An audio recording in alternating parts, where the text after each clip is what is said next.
San Diegans accomplish great things every day. We care about our neighbors and our community. We are proud of our diversity. We are resilient. We hold our leaders accountable. We live in one of the most dynamic cities in America, the San Diego Union-Tribune, telling San Diego's story for more than 150 years.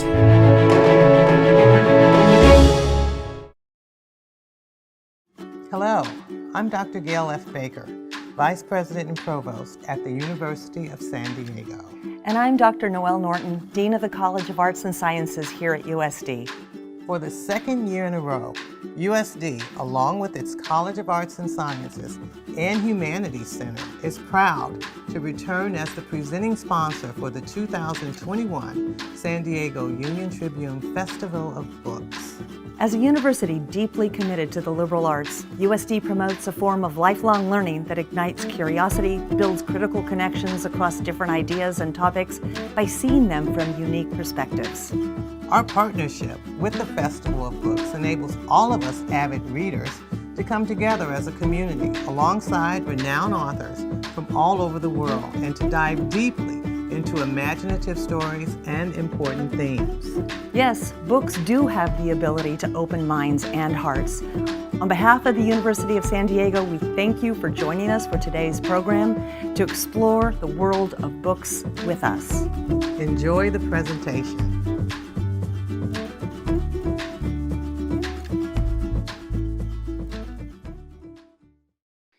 Well, hello, and welcome to the 5th Annual San Diego Union-Tribune Festival of Books. My name's Talmage Boston, and I'm a lawyer in Dallas, Texas, and I've also written 4 history books. But most importantly, as far as this program is concerned, I'm a friend of John Grisham's. I've had the privilege of interviewing John many times before at law schools, book festivals, fundraising programs for nonprofits. And today we're going to have a conversation here at the San Diego Book Festival. Our friendships developed over the last 17 years because we have a lot in common. We're about the same age. We're both very serious baseball fans. We're also big fans of college athletics, especially football and basketball, and we love books. In addition, we both had legal careers. John practiced law for almost a decade in Mississippi before his writing career took off. And I'm still lawyering in Dallas after 43 years. We both have had writing careers. John's has sold over 300 million books, all of them #1 bestsellers, while I've sold a whole lot less. We're also both married to great women. We each have 2 grown children, a boy and a girl, and we have young grandkids who we're very proud of. And these days, we're very involved in an important national nonprofit, No Kid Hungry, that's working to end childhood hunger in our country. And so if you're a big fan of John's, the best way for us to say thank you to him for all the great entertainment he's provided over the years is not only to buy his books, but also by making a donation to No Kid Hungry. John, welcome to the San Diego Union-Tribune Festival of Books. Thank you, Tam. It's great seeing you again. I appreciate all those kind remarks and comments, and the plug for No Kid Hungry, which is our favorite nonprofit these days. Happy to be here. Great. Well, John, let's start our conversation today talking about Sooley, which is your newest bestseller. It came out on April the 27th, hit #1. The first thing I want to point out about this book for readers, if you haven't seen it yet, is normally when you buy a John Grisham book, you see a picture like this. But Sooley, you look inside and you see a picture like this. Yeah, a real basketball stud. John, tell us about your infamous basketball career. Well, that won't take long. The thing about author photos, every year we go through this just this torment of selecting an author photo because I hate to be photographed. I hate to sit to be photographed. Maybe 30 years ago, the first couple of times it was fun, but that was a long time ago. And the bad thing about author photos over a long career is when you line the books up, your fans or anybody can see how much you've aged in the past 30 years, and that's not always pleasant. And so I keep threatening each year to just publish a book without an author photo because I've done that. In fact, I did it with my first 3 sports books. Bleachers, Playing for Pizza, and Calico Joe were all short sports novels with no author photo. And that's what I planned for Sooley. So I don't know how Sooley became a book twice that long, and that's not what I had planned. And I just could not sit for another photographer. So I had this really silly idea of using my old high school basketball photo, and that's what you've got. And that the team I was playing on then, the South Haven Chargers of South Haven, Mississippi, it was our first year of the new high school in my hometown, just outside of Memphis. That team that I was playing on there, I was a point guard, won and lost 24. And we got some bad calls, but, we weren't very good. And so when the season was over, I was 16 years old, and I went to the coach and I said, everybody was coming back for the following year, so we were not going to improve any.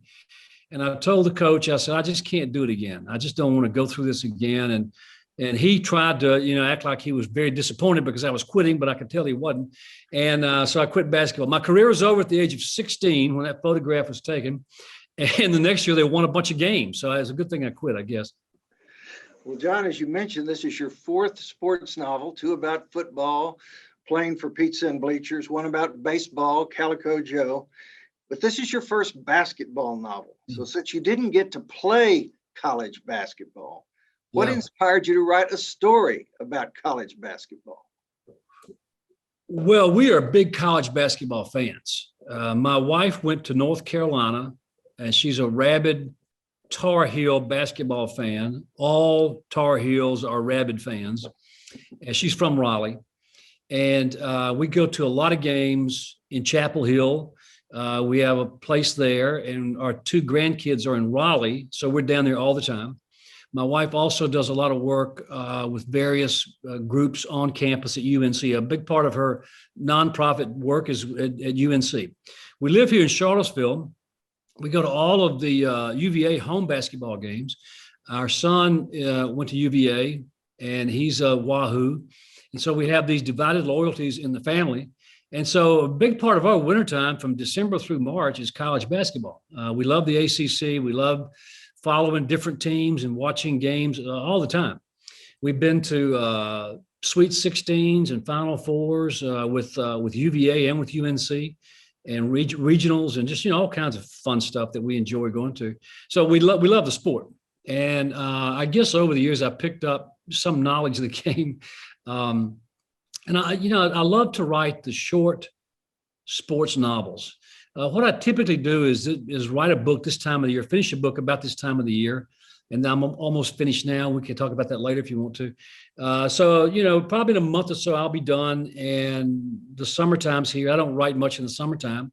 And by Labor Day of every year, I'm bored and I'm writing something else, whether it's a kid's book or it's a sports book or something. I'm going to be writing something this fall. And but I really like the short sports books, 50,000 words, fun to write, fun to read, with a really good story. And as you said, I did the baseball books and the football books, and I really wanted to write a basketball novel. And it was really odd because once I decided to pursue it, I was looking for a story. I couldn't really find a lot of great basketball novels. They're not out there. There are a lot of baseball novels. Baseball has a very rich literary, tradition in our country. Football less so, but still a fair number of novels. Almost no basketball novels. And that was sort of inspired me to get the book written and try to make it, something special. And so the story slowly came together over a period of years, the way most of them do. Most of them take some time to sort of germinate and come to the top.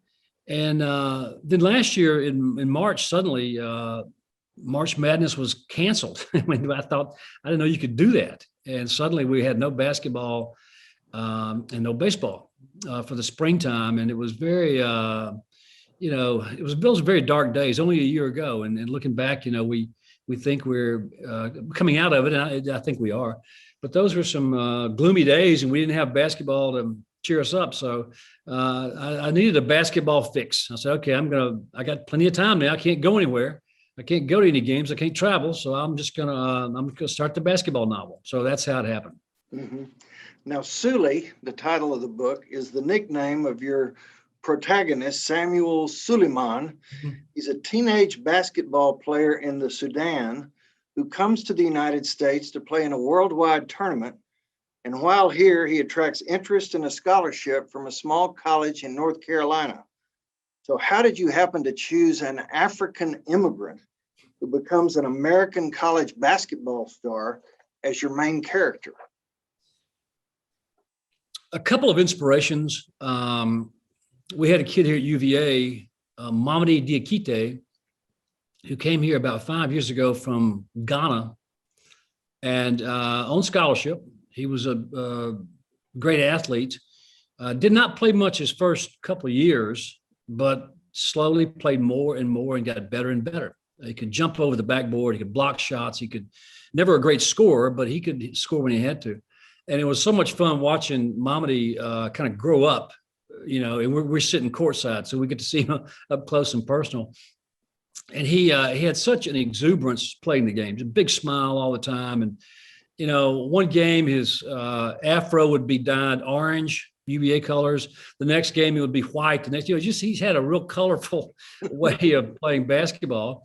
And remarkably, he's on the roster right now for the Milwaukee Bucks. He got drafted last spring, and he's still getting better. So it was kind of fun watching Mamadi, you know, grow up right in front of us. There've been a number of really great players to come out of Africa. They're still coming. We've had several here at UVA. Lawal Dung was the great South Sudanese player who grew up in the UK. His parents barely escaped the war in South Sudan. They made it to the UK. He grew up there. He played one and done for Duke in 2007, was a first round draft pick, and has made $1 gazillion playing basketball in the NBA. And he's a true legend back in South Sudan. Manute Bol was the first really famous South Sudanese player. So there've been a number of these African guys come over and do very, very well. And again, they're, you know, phenomenal athletes, and they play with a great deal of enthusiasm. That was sort of the inspiration for picking Sooley from South Sudan. Well, what kind of research did you do to be able to describe the poverty, the violence, and the dangerous conditions in the Sudan? There's a lot of material. I read probably a dozen books about South Sudan, written by journalists, observers, politicians, historians. The best books are written by the refugees, the people who got out, or their families got out, or somehow they escaped. You know, a lot of their family members did not escape, could not get out, and they lived in refugee camps for years, and these people are still there, and the number's not decreasing. And they would then get a break and be able to immigrate legally to someplace in Europe or to the U.S. And then once they land here, all they want to do is go to work. They just want to work and get educated and become great citizens. And those are the great stories that really inspired the book. But in the telling of those stories, they don't always spare the violence and the atrocities. And that was a great source. Talmage, you can watch YouTube videos for hours each night on the conditions in the refugee camps in Africa. And a little goes a long way. It doesn't take long to get a real feel for the conditions. And, you know, a lot of magazine articles. There's a lot of stuff still being written about the refugee crisis. And so there's just a wealth of material out there that I tapped into. Mm-hmm. Now, in your acknowledgments, you thank some college basketball coaches, former players, and even a college referee. How did they help you with the book? Well, I'm a pretty good fan. I can watch a basketball game and enjoy the sport, and you know, they're just so exciting to watch. I love baseball, but baseball can be kind of dull. Football's quicker, but you know, I love all the sports. But watching a basketball game, it's fast and furious, and it looks disorganized. Okay, but the game is far more complicated than the average fan realizes. how teams switch defenses and how they match up with other players and the game plan, the coaching that goes on. And I don't know all that. I just don't know all that. And really only players do. Only players and coaches know the real nitty gritty mechanics of the games. And so I wanted to give the reader a little bit deeper meaning or explanation of the games. And so I talked to Coach Tony Bennett here at UVA is a friend of mine and a guy that we have great admiration of and built a great program. He's fun to talk to. Coach Lavelle Moten, who coaches at North Carolina Central, the school I used for Sooley's basketball. He was very helpful. The former players I talked to are not playing in the NBA, but they were very helpful in describing the recruiting process that I know nothing about because I was not recruited, and what it's like today to be recruited. And also, they're not in the NBA, but they have friends who are. And they were able to sort of walk me through the draft, the decision to go one and done and leave college or not, the tryouts, the assessments, all that stuff that is fascinating. And so I got a real insight there. The chief of all ACC referees is a guy named Brian Kersey. I've known him for several years. He was one of our elite referees here for many years, one of the best. And now he manages all referees. And I had a couple of rule questions for him, and he came through. So that's the way I normally do my research and that's the fun part is just finding people who know what's going on. I just had lunch here in Charlottesville with a retired FBI agent because my current book has a number of FBI scenes in the book, in the story. And so I found this guy, we had lunch and I just, fired questions at him and I realized this guy can tell stories forever. It's just fascinating to talk to these guys once they're retired. So that's how I do my research. Well, as you said a minute ago, basketball games move at a much faster pace compared to football and baseball games. So what was your process for writing with both flair and credibility about the rapid movements that happen on a basketball court? It was a real challenge because the story lasts for about a year of the span of 12 or 13 months, I guess the story does. And you start with 8 basketball games in the summertime, the summer showcase, or 7 games. Then you go through a 30-game complete college basketball season. Then you get to the conference tournament, which is 4 more. Then you get to March Madness, which can go on for another 4 or 5 games. So that's over 45 games right there that I had to take the reader through. And so I worried constantly about having just too much basketball. And I had to kind of glide through a few games without Sooley being there. It was a real challenge. I was worried about overdoing the basketball. At the same time, there are a couple of games where you really have to know the nitty gritty. You have to know the score, the timeouts, the comebacks, the shots, all that. And that was just from being able to create a game. I literally sat down and comprised an entire 30-game schedule for the North Carolina Central Eagles basketball team in the 2016 season.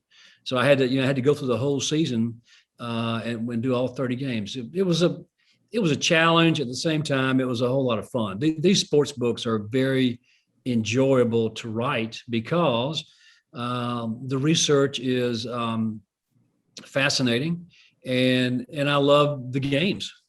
Mm-hmm.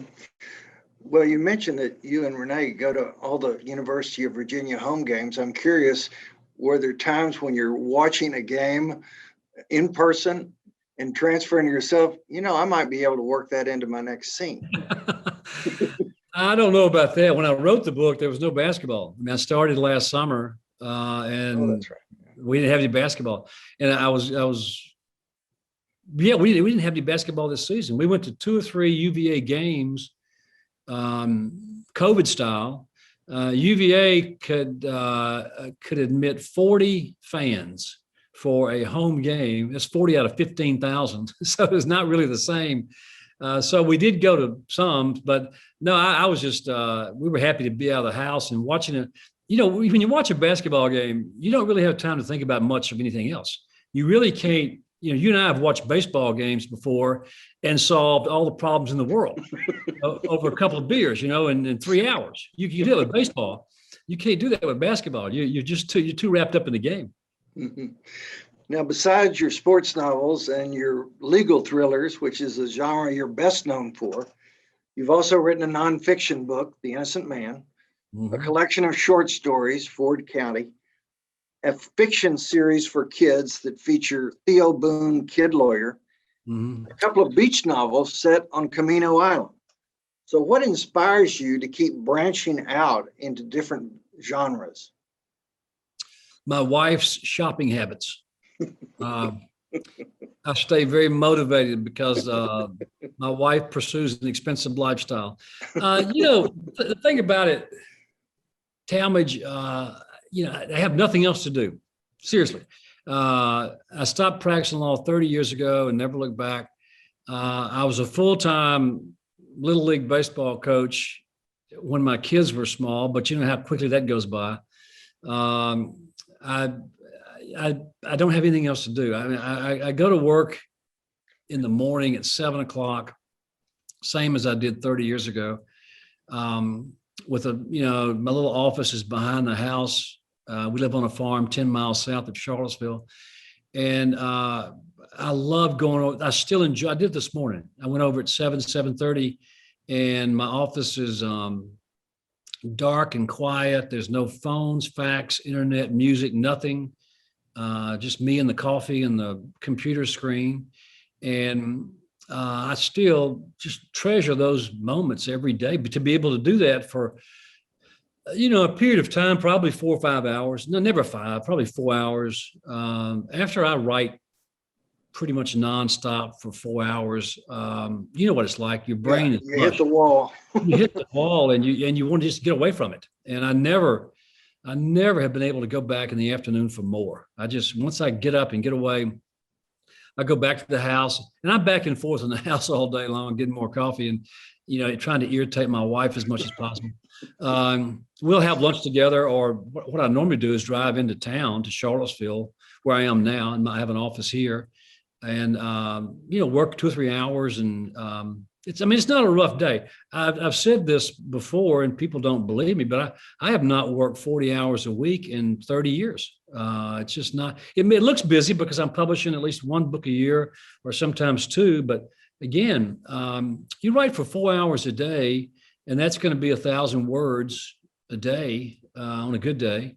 The pages are going to pile up pretty quick. So that's kind of how I do it. Why I do it, it's just, I do it because I still enjoy it. I do it because I love to tell stories.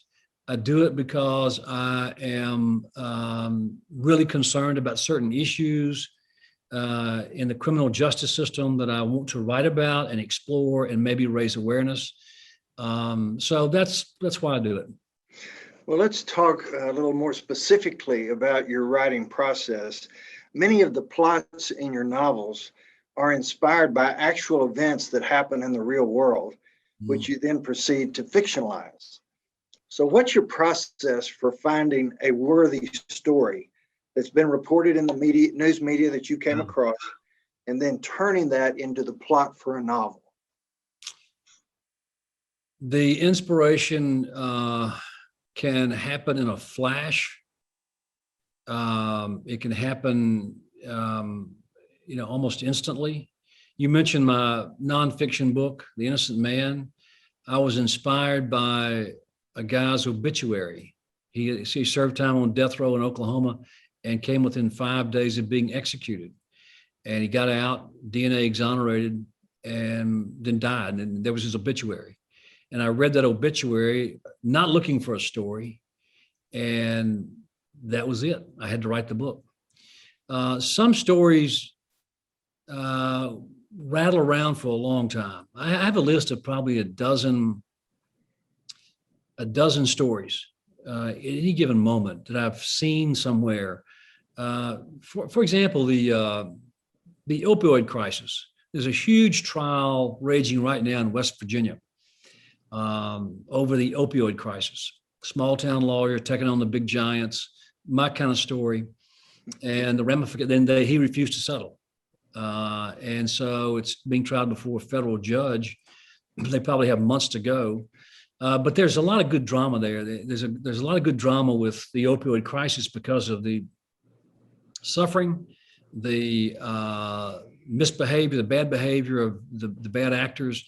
And, I want to write that book. I want to write a novel about it. But I can't put the story together. Some of the stories rattle around for years and go away. The good ones stick, but most of the ideas come from the headlines, watching the news, reading a lot, reading magazine articles, reading newspaper articles, following lawsuits, lawyers, trials, courts, appeals, cases. That's where I live. That's where my interest is, and because I'm a lawyer, and I really enjoy. I understand it. I enjoy reading about all these different legal issues, and so that's where I live. And when you live there, when you watch when you watch lawyers and judges, the material is endless. There's a lot of material. Well, now I know you don't think of yourself as a crusader. You mentioned a minute ago about how you do like to identify some real problems in our criminal justice system. So if you're not a crusader, to use a social media term, do you consider yourself at least an influencer in educating readers about the specifics of what's broken in our justice system? I don't set out to crusade or to influence or to deliver a message. I set out always to entertain, to take the reader somewhere that he or she may not have been before with a great story. And that's what I want to do. Obviously, my interests are with the law, and those issues fascinate me. And if I can include an issue in a very suspenseful story where the pages are really turning, if I can take the reader through just a great read, and also, maybe not influence, but maybe expose or raise awareness of a certain issue, then I've done my job. If you call it a job, that's what I've set out to do is just show people the other side of something. And those are the best books. I don't do that every time. For example, the book I'm finishing now is, there's no issue. There's no real issue in the book. It's just a story, hopefully a very suspenseful story with no underlying current about, injustice or anything. So it's I do that occasionally too. So I go back and forth. I'll write a serious book and I'll write a book with, just pure entertainment.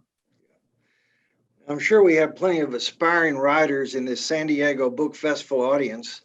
Tell them your strategy for coming up with the strongest hook on your book's opening page so that it grabs the reader. Wow. There's no trick.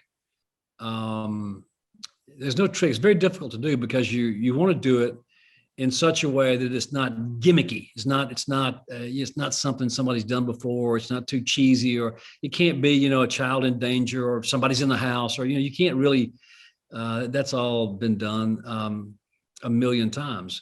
I want to hook the reader, if not by the first page, and certainly, by the second. I want you involved in the story real fast. And once I've got you hooked, the real challenge is to keep you in a state of suspense, keep you pretty tense, keep you up at night, skipping work, calling in from, skipping, whatever it takes to get to turn the pages. It's a matter of pacing, and it's a matter of organizing. You have to organize the story in such a way that I have to organize it in such a way that I see the whole story. I know what the beginning is. I know what's going to happen in the middle, and I hope it leads up to an ending that you don't anticipate. You can't just start writing and make that happen. I can't. Some writers say they can. But the key to me is just it's like trying a lawsuit, Talmage. You know, the people who win lawsuits, the lawyers, are the ones who are known for their meticulous pretrial preparation. The ones who, you know, just know everything and they've crossed every T. I learned that as a very young lawyer because I lost a couple right off the bat. And you lose a couple and you learn quickly. That's the same in writing. You've got to know who your characters are, what the plots are, the main plot, and then the half a dozen subplots, and when to use them and when to go back to them. And I can't just do that by typing. I have to plot that out chapter by chapter by chapter. My wife is she's the first reader. She reads everything. When I finish the first 200 pages, she'll read that in one sitting, and then she reads chapter by chapter after that. It's not a real fun way to read, but you know, that's kind of her job. She has to do it. But she has a real ear for pacing, and if things ever get a bit slow, the one criticism I cannot tolerate is when she says, "This thing is really dragging. This section right here is really dragging." Okay, that word just sends me into orbit, and I'll go fix it. I'll go sit down and hammer out, you know, and fix it because that's inexcusable. So you know, I get a lot of help from her. My editor is a guy named David Gernert, who bought the firm in 1990. He was an editor at Doubleday, and he was a rising star back then. He saw the firm and bought it, and we've been together now for 31 years. My first agent died in 1995, and I convinced David to become my agent. And so we were very close. David reads it when Renee's finished with it, and he gives it a pretty good going over. And again, that's a line by line edit. It's very difficult to go back through it again for me because I'm sick of the book by then. But he also has a real, he's watching for sections of the book that are unnecessary because all writers, we all use too many words because we can. There's no one to tell us not to. And we're always looking for things to streamline. And so I still listen to the people who matter. I think that's one reason the books are still suspenseful. Now, I noticed that you dedicated Sooley to a gentleman, a lawyer, who was your entertainment lawyer for many years, Michael Rudell, who just passed away. Yeah. I think people are intrigued with the life of a best-selling author. What does an entertainment lawyer do for a best-selling author? Or what kinds of things, what kind of tasks did he do for you? Quite a bit. With so many books out there, Talmage, somebody is going to call almost every day with an inquiry about the film rights to one of the books. And they normally call David Gernert, my agent, and he handles the call. Everything's for sale. We're trying. I would love to see all of my stuff adapted, either to film or television, because we all love a good movie. So there's always a lot of interest there. If the person on the other end has credibility and money and can make a movie, then we'll start negotiating. And David negotiates some. Michael Rudell was just a brilliant negotiator, and he handled my publishing contracts with Random House, Knopf Doubleday, and a lot of legal work. There's a lot of stuff you have to put up with that people don't see. For example, there's always a threat of litigation. Somebody's claiming that I stole something somebody is claiming a copyright infringement, somebody's claiming this or claiming that, and the lawyer, has to stay on top of it. A lot of contractual work outside of the U.S. for the foreign rights. We're up to like 55 languages now, and each is a separate contract, because at the very beginning I insisted on keeping the foreign rights to myself. So now we negotiate. David does most of that work, but Mike Riddell was always there, and he was a great. Mike was a great confidant. He was my lawyer. I was his client. We were very close friends, and he had been around and knew, had seen everything. And the thing about Mike, he wouldn't take very many clients. He had, I don't know how many he had because he wouldn't talk about us, but we were all, successful writers. And Mike knew our business inside and out. I could call Mike on the spur of the moment. I tried not to. I'd always email him first and say, "Can you talk at 2:00?" But if you caught him off guard, he could always he could put his finger on the contract within a matter of seconds, which I found impossible as a young lawyer. I couldn't even find the file. I had so many of them. But Mike was just a consummate professional like that, and he had such a great reputation in the business, and he wasn't supposed to die. It wasn't COVID. He was in New York and going through COVID and got sick last fall. And I don't think Mike really told everybody or told us, how serious it was. And I believe what happened in January, I believe pneumonia set in and he passed away pretty quickly. And I miss him right now. Now, your books, John, all of them, do not contain any vile language or raunchy sex scenes, although that stuff seems to sell books for many other authors. So why do you stay away from it? Well, I don't use raunchy language myself, and I still frown on it. An interesting thing happened with the firm.